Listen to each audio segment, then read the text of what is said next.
it's eye-opening how many Christians will still defend Disney, or they'll still, you know, oh, that new Disney movie. Oh, it wasn't that bad. Oh, it wasn't. An interesting discussion with some former Christian friends of mine one night. Asked, you know, topic of Disney comes up. I don't bring it. I'm not just going to insert my opinions about Disney. But someone kind of nodded to me because they knew my opinions about Disney. They're like, what do you think, Sean? I was like, oh, it's horrible. Oh, if you want to ask my opinion on this, Disney is godless. They are horrible. They brainwash children into, you know, being led away from God and focus on themselves and start to believe that they are the answer to all of their problems in life, that magic and themselves is truly the solution to problems in life.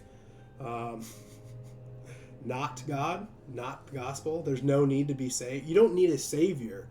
You don't need a savior. You are your own savior.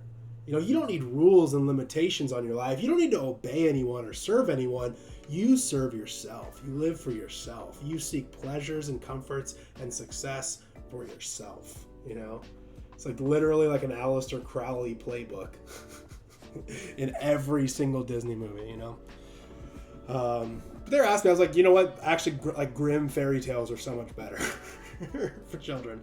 Still probably not great, but like actual real life stories, you know. And they're like mocking me. They're like, oh, those stories where all the kids always die in the end. I'm like, yes, actually, yes. The stories with lessons, the stories that people used to tell their kids about how they need to trust their parents, how there are consequences when you break the rules, how when you're a rule breaker, you deserve to be punished.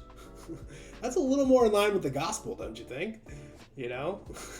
It's a little more in line with the Bible, you know? Like, you have to obey your parents, you have to obey the rules, and if you don't, there are consequences for your actions.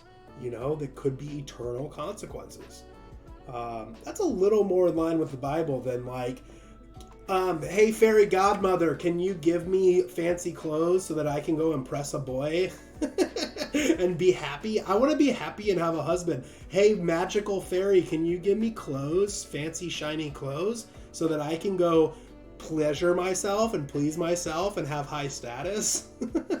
Like, does that ring true with anything in the Bible? Yeah.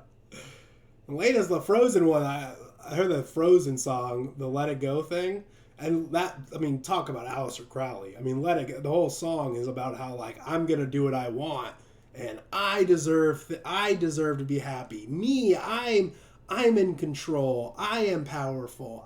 Me, I, you know. Do as thy will shall be the whole of the law. Do as thou wilt shall be the whole of the law. Like, that might as well have just been coming out of her mouth right there, you know. But all these little Christians take their little children to go see Frozen. Oh, Frozen, it's so good.